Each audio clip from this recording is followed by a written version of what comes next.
Anda mendengarkan podcast Ngopas, Ngobrol Pastor, di mana kita akan ngobrol topik-topik yang berhubungan dengan pelayanan dan kehidupan para pastor, para hamba Tuhan, maupun juga aktivis Kristiani, baik di gereja maupun di dalam organisasi Kristen. Nama saya Pendeta Kian Holik dari Sydney, Australia. Nah, sebelum kita melanjutkan, jangan lupa untuk subscribe channel ini dan nyalakan loncengnya di YouTube, supaya apabila ada video-video baru yang kami upload, Anda bisa langsung dapat mengetahuinya. Nah, bagaimana menghadapi orang yang sulit di gereja? Saya rasa saya tidak usah menjelaskan topik pembicaraan kita pada saat ini, tetapi bersama dengan saya ada Pendeta Dr. Agung Gunawan dari STT Aletheia di Lawang. Pak Agung, selamat datang di Ngopas. Pak, apa kabar Terima Pak Agung? kasih. Ya, I'm good. Ya, Good. terima kasih ya untuk Ya, kesempatannya boleh ketemu lama kita nggak ketemu ini ya. iya kita lama sekali nggak ketemu ya. Iya, Pak Agung, tahun. gimana sekarang mengajar apa saja Pak di Aletheia? Saya mengajar bidang konseling pastoral ya, lalu kemudian praktikal ya, melitik, kemudian juga ilmu communication, interpersonal communication, pokoknya dalam bidang-bidang yang berkaitan dengan kemanusiaan ya, interpersonal relationship dan juga psikologi dan sebagainya. Iya. Baik. Sekarang mahasiswa yang masuk angkatan terakhir ada berapa orang, Pak, di Memang Aletheia? untuk tahun ini tidak terlalu banyak ya, karena setelah pandemi ini memang agak berkurang ya, jadi hanya belasan gitu. Oke. Baik. Puji Tuhan, Pak Agung. Pak Agung, kalau misalnya kita bicara mengenai menghadapi orang sulit, Pak, ini definisinya apa nih? Siapa nih orang sulit yang kita maksud di sini? Ya, orang sulit itu sebenarnya adalah orang-orang yang dalam tanda petik ya mengganggu di dalam gereja, baik mengganggu hamba Tuhannya dan juga mengganggu jemaatnya dan juga pasti akan mengganggu program-program gereja ya yang ada di dalam gereja. Jadi intinya Iya. Nah, tentunya banyak orang merasa terganggu dengan berbagai macam reaksi atau berbagai macam hal begitu, Pak. Kira-kira lebih detail lagi, apa yang mengganggu para hamba Tuhan ini seperti yang tadi Pak Agung katakan, atau mengganggu para aktivis yang ada di gereja? ya, di dalam gereja kita akan menemui orang-orang yang sulit, misalnya salah satunya itu adalah orang-orang yang suka mengkritik ya, jadi suka mengkritik hamba Tuhan, khotbahnya kurang, mendarat ya, terlalu muluk-muluk, kemudian juga orangnya sombong dan sebagainya, program gereja kurang mantap dan sebagainya. Jadi orang yang pada intinya suka mengkritik, menjatuhkan orang lain, menjelek-jelekkan orang lain. Dan juga ada orang-orang di gereja itu yang bergaya bos. Jadi hamba Tuhan itu ya kayak pegawainya gitu ya, main perintah sini gitu, guys. Pokoknya kamu harus nurut saya. Kalau kamu tidak nurut saya, apalagi maaf ya orang-orang yang punya ya orang yang mampu secara ekonomi, mereka menganggap bahwa hamba Tuhan ini bisa dibeli ya dalam tanda petik sehingga diperlakukan dan sebagainya. Juga ada orang yang sulit itu adalah orang-orang yang suka pamer diri. Wah, saya paling hebat. Loh, ini kok disuruh dia, kok bukan saya, kok orang lain yang disuruh. Padahal saya lebih mampu daripada dia. Nah, jadi orang seperti ini protes karena dia merasa dirinya tidak dipakai ke orang lain karena dia pamer. Ya, saya ini lebih hebat dari mereka. Tetapi juga ada orang-orang yang sulit itu biasanya orang yang tidak mau terlibat di dalam pelayanan. Padahal orangnya punya kemampuan, tapi biasanya sangat pasif. Ya, itu juga termasuk menyusahkan kan dalam kita kalau kita menjadi hamba Tuhan itu susah kan ya. Kalau kita mau memajukan gereja, mengembangkan gereja, tentu kita membutuhkan orang-orang yang banyak yang bisa menolong kita. Tapi mereka tidak mau. Jadi seperti itu bagiannya. Iya. Jadi kelihatannya ini orang-orang yang tidak mau kerja, tetapi banyak ngomong nih Pak. Kelihatannya betul begitu? Nah itu ya, karena gereja hari ini kan bukan membutuhkan ya orang punya usul boleh, tetapi gereja juga membutuhkan orang-orang yang mau kerja, yang mau terlibat ya. Juga jadi bukan hanya juga mengkritik, tapi disuruh terlibat di dalam pelayanan tidak mau. Ya, akhirnya cuma menyalahkan ini itu dan sebagainya. Betul seperti itu. Nah memang selalu ya Pak ya, pertanyaan dari kita hamba Tuhan ialah, aduh Tuhan dalam doa kita, kenapa ini ada orang-orang yang sulit di gereja? Kenapa Pak ada orang-orang yang sulit seperti ini Pak di gereja Pak? Ya, Bukankah seharusnya di gereja itu kita ketemukan orang-orang yang lebih muda untuk diajak bekerja sama, bukannya mereka itu seharusnya lebih quote unquote holy begitu ya Pak ya? Tetapi ternyata banyak orang sulit nih Pak di gereja, kenapa nih Pak? ya karena memang kita ya ini latar belakang saya juga saya belajar konseling ya karena Iya, banyak orang-orang yang mengalami luka batin ya, the mmm, wounded heart. Kan mereka mmm, mungkin punya waktu masa kecil dia mungkin tertolak, dia mengalami pelecehan, dia iya, dibanding-bandingkan dan sebagainya. Nah, mmm, orang-orang yang seperti ini kalau dia mmm, tidak dipulihkan masuk di dalam gereja jadi masalah. Jadi mmm, saya melihat bahwa mereka ini kasihan sebenarnya orang-orang yang membutuhkan pertolongan karena mereka adalah hurt people, orang yang terluka. mmm, Jadi mmm, mereka itu bukan orang yang ya sembarangan maunya memang rusak gereja ingin mengganggu enggak, tapi karena ada luka di dalam diri mereka. Jadi mmm, saya percaya bahwa orang-orang seperti ini adalah orang-orang yang perlu ditolong karena mereka mmm. sangat membutuhkan pertolongan. Begitu Pak Kian. Iya, iya.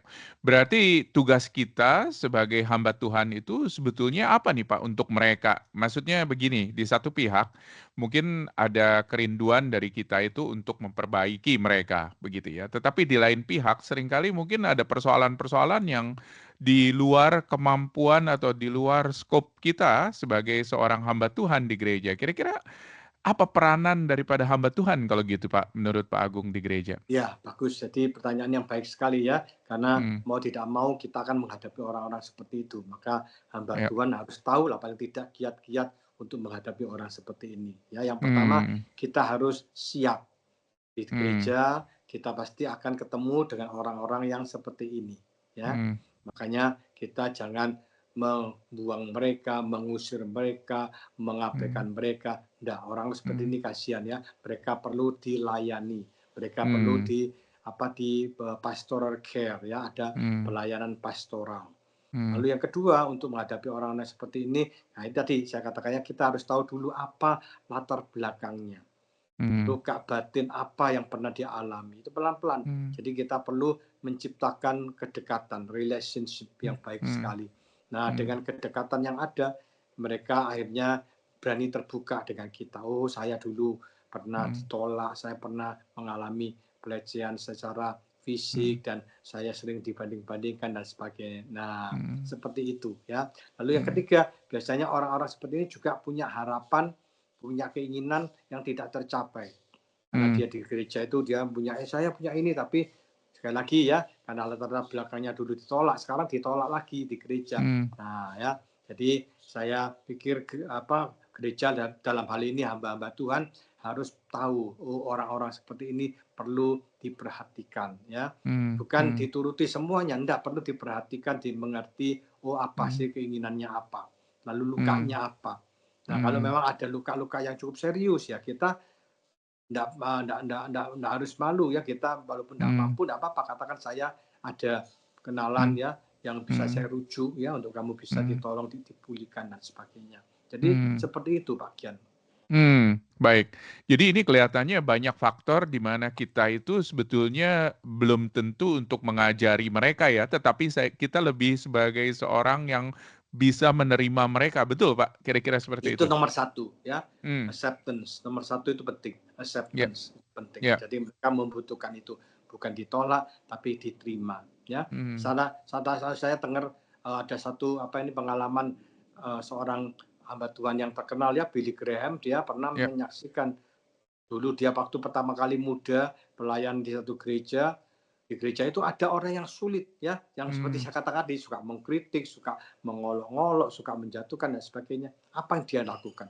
mmm, Dia tidak bingung, dia tidak pusing, dia tidak terlalu tidak terlalu mempersoalkan masalahnya. Justru dia datang nomor satu orang ini yang didekati dia. Diajak mmm, ngobrol-ngobrol, diajak makan ya dan sebagainya. Lalu kemudian ngomong-ngomong dan sebagainya. Dan orang ini akhirnya berpikir loh, ini kok lain ya? Hamba Tuhan mmm, ini kok selama ini yang lain hamba Tuhan itu tidak suka dengan saya, apa ini kok enggak ya? Kok ngajak mmm, saya ngomong, ngajak saya untuk bersharing dan sebagainya mmm, sebagainya tentang mmm, gereja dan sebagainya. Nah, mmm, akhirnya apa? dia pelan-pelan ya akhirnya justru mendukung Billy Graham ya di dalam pelayanannya. hmm, Jadi itu hmm, penting. Jadi pendekatan kita untuk hmm. tidak meninggalkan, tidak menjauhi mereka, tetapi itu tadi ya acceptance itu sangat penting bagian.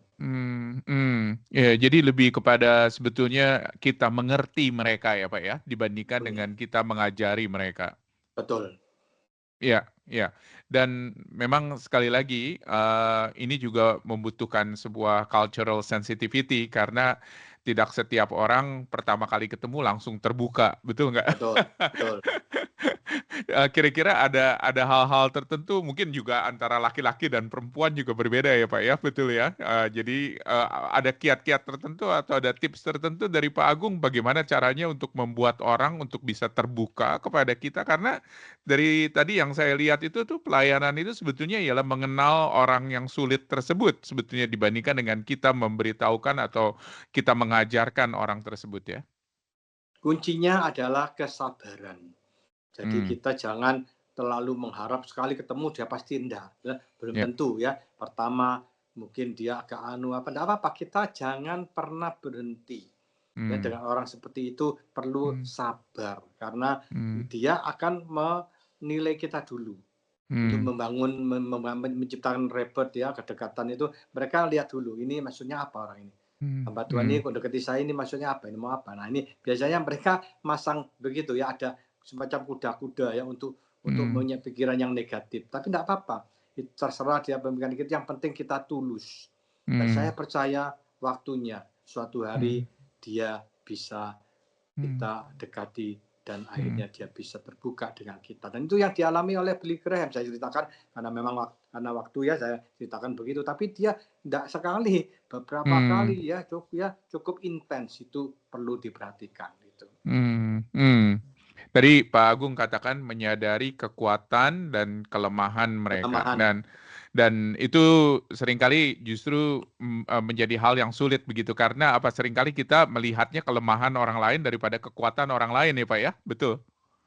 Nah itulah seorang hamba Tuhan ya, seorang pastor gitu dalam pelayanan pastoral itu kita harus belajar berbeda ya. Hmm, Kalau kita ini bukan seorang hakim ya toh. Kalau hmm, pastor itu harus memahami ya, termasuk kelebihannya, kekurangannya kita harus hmm, terima ya. hmm, Kita tidak membenarkan tetapi kita menerima dulu. Nanti hmm, dalam proses berikutnya baru kita mengingatkan, oh ini loh kamu. Akhirnya hmm, dia bisa lebih mudah untuk kita hmm, perbaiki kalau kita sudah ada hubungan yang dekat. Lebih hmm, gampang. Kalau hmm, daripada belum apa-apa kita sudah urusi yang kelemahannya dia, wah dia marah, ya dia ya, merasa, aku kok diserangin dan sebagainya. Tapi nanti hmm, kalau kita sudah dekat dengan dia, suatu hari kita bicara kekurangan dia, kita hmm, bicara kelemahannya dia akan terima. Itu hmm, ya, itu di hmm, dalam teori perubahan ya, the theory of change itu salah satunya seperti itu ya. Perlu hmm, ada relational yang dekat ya, kita perlu bina, kita perlu hmm. kembangkan itu. Hmm. Tadi Pak Agung juga bicara mengenai pemahaman latar belakang ya, dan juga luka, mereka begitu Betul. ya. Tentunya kita ada sebuah, hal yang, mirip gitu karena kita melayani banyak orang-orang mungkin dari latar belakang, mereka yang ada dari latar belakang Injili atau mereka yang ada dari latar belakang, lebih kepada orang-orang Chinese atau orang Indonesia begitu Pak. Kira-kira hal apa Pak yang Pak Agung biasa lihat, dari latar belakang yang bisa melukai mereka sehingga mereka itu sering bermasalah di gereja? Nah itu, jadi kamu pertanyaan ini sangat bagus sekali. Kita Mhm, hati-hati ya, kita mhm, harus aware orang-orang seperti ini. Makanya kontekstualisasi itu penting ya, sebagai hamba mmm, Tuhan kita harus tahu mmm, konteksnya. Oh ini kita di kalangan orang Chinese, kita di mmm, kalangan orang Jawa, kita mmm, orang Batak dan sebagainya. mmm, Jadi mmm, mempelajari culture budaya itu sangat mmm, penting ya. mmm, Ada budaya Jawa itu kan tertutup, malu-malu, kalau mmm, kalau Batak bisa terbuka dan sebagainya. Nah, kalau mmm, orang-orang Chinese itu ini yang mmm, agak mmm, aneh ya, bukan aneh ya, agak sedikit unik itu, iya. terbuka kadang tertutup kadang terbuka. Nah, ya. Jadi ini Apa yang maksudnya tuh, susah. Pak? Iya, itu kadang-kadang mereka bisa terbuka, bisa tertutup. Nah, Bagaimana mereka bisa terbuka? Dan pengalaman Hmm, saya dari semua budaya yang saya yang ya. melayani, menciptakan relationship itu nomor satu, Pak Kian. Itu Hmm, dulu ya. Kalau hmm, orang sudah dekat dengan kita, orang tertutup akan menjadi terbuka ya. Orang hmm, yang hmm, malu-malu akan berani menjadi orang yang membuka dirinya dengan tanpa malu-malu. Jadi hmm. kuncinya di situ. Semua kuncinya adalah bagaimana kita ciptakan good relationship itu.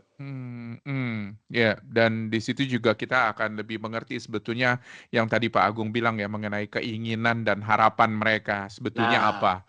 betul. Apa kerinduan mereka. Saya yakin kita juga tidak perlu harus langsung negative thinking ketika ada Hmm, orang bermasalah, tetapi mungkin ada sesuatu yang mereka harapkan yang positif yang hmm, sebetulnya mungkin tidak terrealisasi atau mungkin juga sulit untuk direalisasikan di dalam konteks gereja di mana betul. kita pelayani. Kira-kira ada komentar Pak masalah tersebut? Ya, jadi walaupun kalau ada Hmm, usulan-usulan yang mungkin kita tidak bisa penuhi, jangan langsung ditolak. Orang hmm, seperti ini dia akan marah. Kita akan, waduh, ya, saya pikir pendapat kamu, usulan kamu itu sangat baik. ya, Tapi kok rasanya belum ya saat ini karena ya, kondisi kita, karena kondisi gereja, keuangan dan sebagainya. Itu akan lebih diterima daripada kita ya, langsung, "Waduh, nggak bisa itu, apa hmm, usulanmu ini, telah nggak masuk akal," gini. Wah, itu marah. Jadi hmm, cara kita, nah ini ilmu komunikasi main di sini ya. Saya hmm, kan hmm. belajar interpersonal communication ya. Ya, Jadi ya. cara menolak itu dengan cara yang halus ya. Wah, Hmm, anu loh, bagus loh kamu ini, usulmu, kamu pendapatmu ini wah sangat brilian ya. Tapi hmm, rasanya kok belum dulu ya, belum karena hmm, kondisi ini. Nah, jadi seperti itu Pak ya. hmm, Jadi bukan hmm, serta-merta dia akhirnya merasa ditolak ya. Akhirnya hmm. waduh dia marah, akhirnya timbul kebencian itu. Tadi, Pak Agung juga sebut mengenai bagaimana melibatkan mereka di dalam pelayanan. Nah, ini memang, buat saya sendiri ini sulit-sulit, gampang nih, Pak, karena di satu pihak memang kita kepingin mereka ikut terlibat di dalam pelayanan, tetapi, di sisi lain kita juga tahu kalau misal kita melibatkan orang yang sulit, malah kita sendiri yang nantinya sulit. Ada komentar, Pak Agung? Itu salah, saya pikir pemikiran yang salah, Pak. Hmm, Ya, hmm, kita menghadapi orang sulit justru kalau kita libatkan mereka di dalam pelayanan, iya, itu justru akan mendukung pelayanan kita, Pak. hmm, Nah, kuncinya iya, di situ. Kita memang kadang-kadang orang kan takut dulu, wah nanti saya iya, libatkan dia kan jadi masalah di dalamnya. Nah, betul, ternyata tidak. Pengalaman yang saya hadapi, yang saya alami, saya hmm, lakukan itu ketika berdekatan dengan mereka yang tadinya hmm, sulit gini-gini loh. Justru dalam tanda petik itu ya kalau orang istilah orang bilang itu saya bisa megang buntutnya ya. Jadi hmm, saya sudah bisa pegang. Jadi bisa akhirnya nurut dia. Nah itu iya. Pak. Jadi orang seperti ini justru akan mendukung pelayanan kita, bukan menjadi beban di dalam pelayanan kita. Wow, ini musti belajar banyak dari Pak Agung nih kelihatannya nih, teknik-teknik atau jurus-jurusnya nih. Karena tentunya, hal-hal tersebut juga tergantung budaya ya, Pak, ya, di mana kita Ya, tinggal ya, betul. Ya, karena, betul. kita nggak bisa samakan semuanya tentunya, tetapi di dalam budaya di mana kita tinggal, kita juga harus menyesuaikan, di dalam hal tersebut ya. Mmm, nah Pak Agung, ini memang, sekali lagi ini adalah hal yang sulit-sulit gampang. Nah, tentunya banyak orang yang sulit ya, Pak, ya. Setelah kita layani, setelah kita, eee eee, mencoba untuk mengenal orang tersebut, ternyata orang ini semakin sulit nih, Pak. Lalu gimana, Pak, caranya, Pak, kalau misalnya kita menghadapi orang yang sudah sulit, semakin sulit? Ya, memang ada, itu tidak memungkiri ya, kita Ya, sudah berusaha dengan apa yang saya katakan tadi ya, menerima dia, kemudian kita mengerti dia, heeh, mencoba untuk melihat kekurangan dan kelemahan dan sebagainya. Tetapi ada orang yang tetap seperti itu. mmm, Nah, kalau kita menghadapi orang yang seperti ini, yang mmm, dalam tanda petik tidak bisa dirubah, ya mmm, kita hanya bisa mmm, berdoa, nomor satu mmm, ya, itu jangan mmm, lupa berdoa. Tapi tetap di samping itu kita tidak meninggalkan dia. Kita mmm, tetap dekat ya, ciptakan relationship dengan dia itu. mmm, Saya mmm, percaya dan pengalaman saya juga itu ada pertama gitu ya. Nanti suatu hari dia menghadapi sesuatu, akhirnya dia berpikir, oh iya ya Pak Agung ini dulu kok deketi saya gini, coba saya tak tanya dengan, nah, jadi ada Pak, jadi ada kesempatan-kesempatan seperti itu. Ya kita, Hmm, ya ini Tuhan yang bekerja kan, ya ini makan ya, pekerjaan Tuhan ya. Kalau ya, kita, nggak bisa, terus putus asa, ya sudah, ya sayang kan. hmm, Jadi hmm, tetap ya kita selain ya kita berdoa, ora et labora ya, kita hmm, sambil bekerja sambil hmm, berdoa gitu ya. Nah, hmm, ini hmm, akhirnya dia lihat gitu, ketika hmm, kita ya yakin bahwa orang kan tidak sempurna ya, pasti ada masalah, ada pergumulan. Nah, suatu hari dia akan hmm, membutuhkan seseorang. Nah, siapa? Selama ini orang lain meninggalkan dia kan, tapi kok Pak Agung, Pak Sekian Holik ini kok dekat hmm, dengan saya.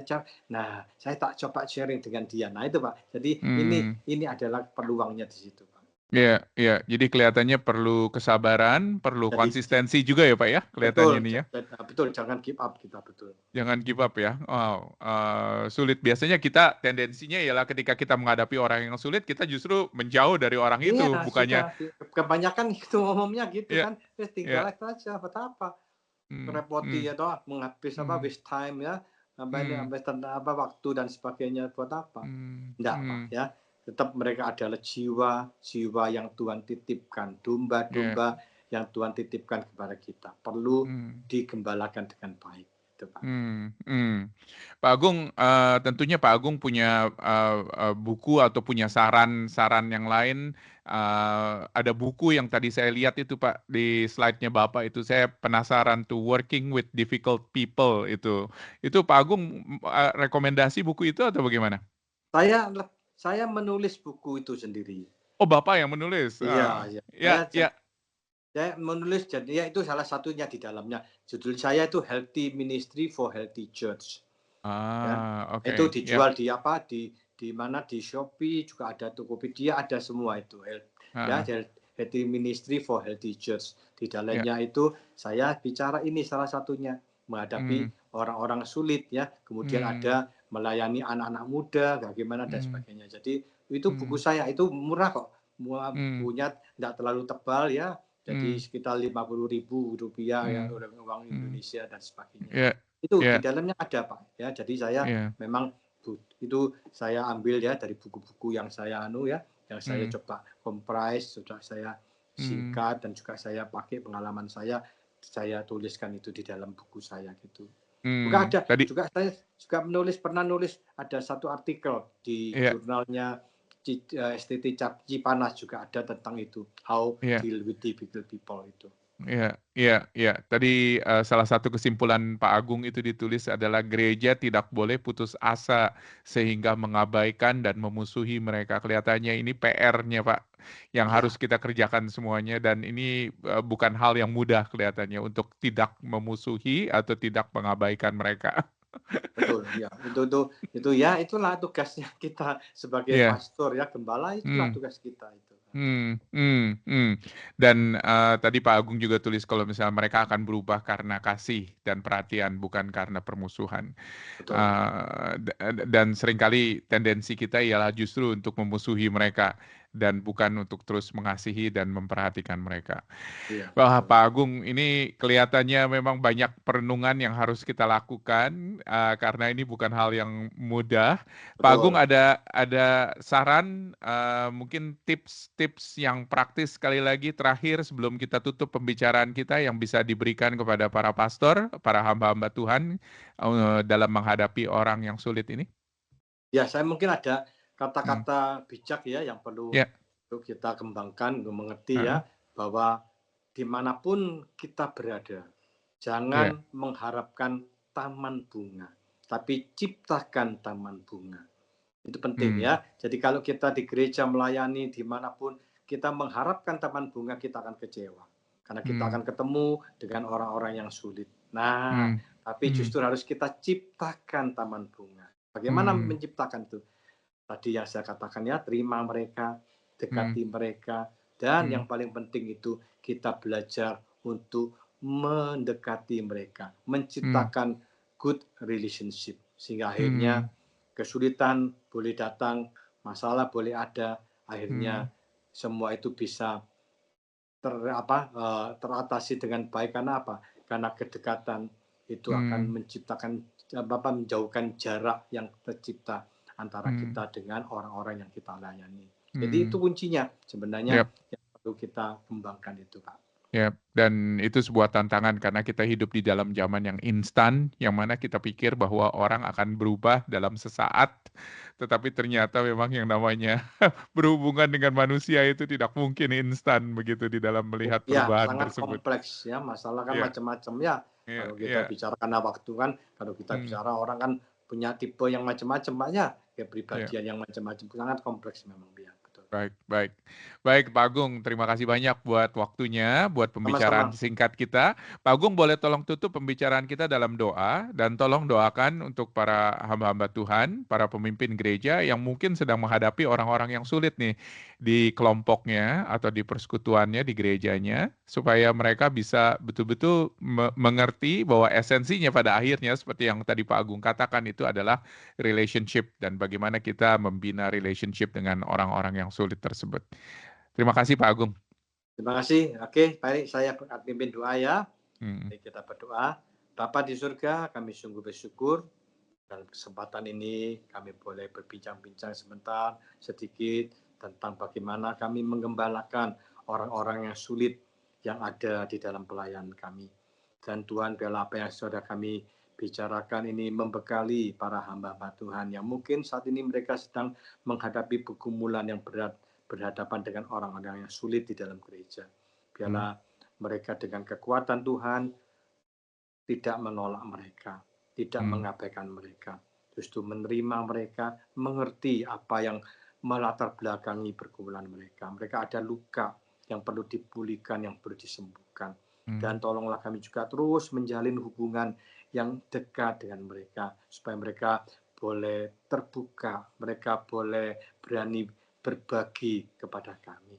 Tuhan, kami percaya tidak mudah menghadapi orang yang sulit, tetapi kami percaya bahwa dengan pertolongan Tuhan, Tuhan akan mampukan para hamba-hamba Tuhan untuk mereka boleh melayani dengan baik di tengah-tengah pergumulan yang mungkin mereka hadapi orang-orang yang sulit ini, Tuhan. Terima kasih Tuhan, kami titipkan sekali lagi hamba-hambamu yang melayani di gereja-gereja, dimanapun mereka berada, yang sedang menghadapi pergumulan, yang berhadapan dengan orang yang sulit, Tuhan sekali lagi kuatkan, mampukan mereka. Ini doa kami Tuhan, ucapan syukur, harapan kami yang kami naikkan dengan iman di dalam nama Tuhan Yesus Kristus. Amin. Amin.